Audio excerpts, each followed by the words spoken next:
Not least, we have at the end Jeffrey Zahn, who's professor and graduate admissions co-director, Biomedical Engineering School of Engineering.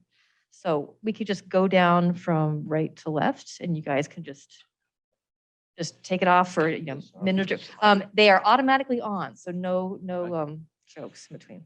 So good afternoon, everybody. I'm Howie Swerdloff. I guess I can take this off while I speak. It's be a novel experience. Teaching every day for 4 hours with the mask on this is very liberating. So I'm what we call at Rutgers a PTL, which is an adjunct in the writing program in the English department in New Brunswick. And I come to teaching, we want us to introduce ourselves first, right? Okay, just a bit. And then the takeaway?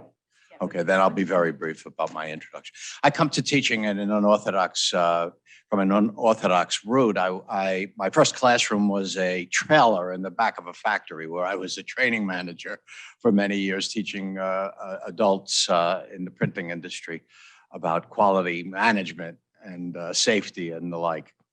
And I've been teaching in university level for the last 12 years, first in history at Montclair State and CUNY, and now Rutgers in the writing program.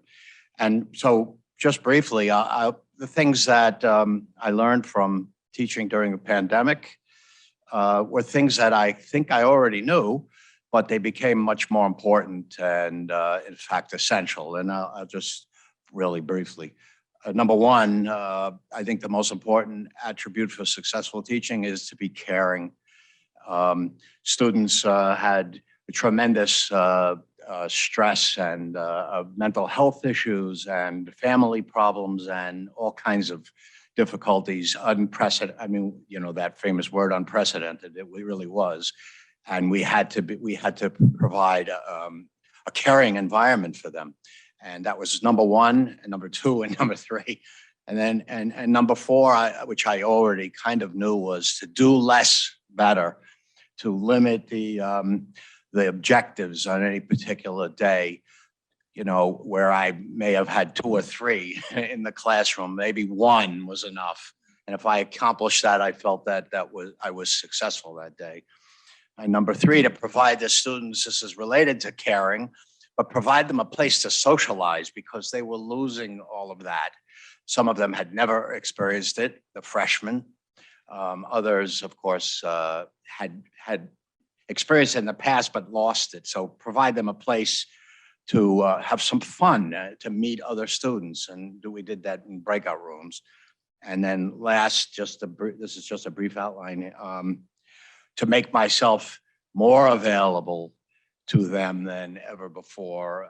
Opportunities for one-on-one conversations, basically 7 days a week. And that really was the most effective, I think, way of teaching, if you could, right?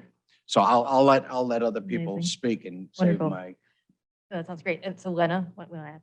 Yeah, hi. Do I need to move this closer? No, maybe a little bit. Okay.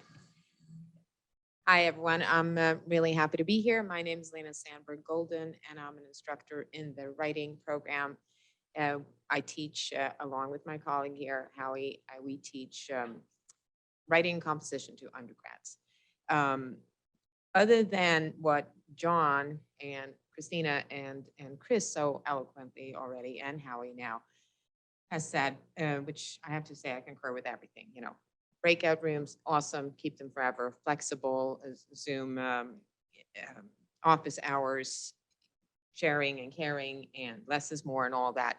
2 other things that I just wanted to address today is the immense support and collaboration we've had within our writing program in our faculty. We have supported each other incredibly during this year, especially in the beginning. Howie and I were both in for one of our classes, point persons to help people that needed a little tech help and just some guidance. And we came together as groups and talked mostly about tech problems from the beginning. And then we talked about just about everything. As he said, we needed socializing as well because we had a lot of pressure. We took on a lot we were in triage from the beginning with our, emergency remote teaching. And I did, as many others did, I went to every workshop I could find. I tried to find every new application and use it. And I do live hypothesis. So it's nice to hear Christina say that.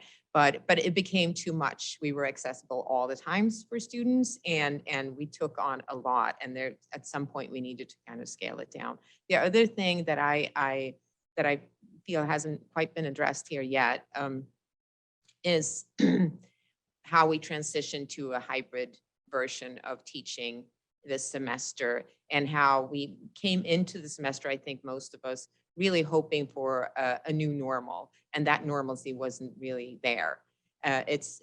Students, faculty, staff alike, many say that this has been the worst semester of all and so difficult. I see more students failing this semester than ever before. They're falling on the finishing line, and instructors are exhausted. And I keep blaming Hurricane Ida, because I think that was indicative of all the plagues that were going to come along. I'm waiting for locusts and frogs, and I wouldn't be surprised if they come hopping out of the woodwork right now.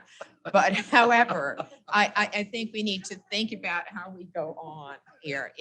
It's that's cicadas. well, that's exactly it. And we had two storms. So yeah. So those are things that I've been reflecting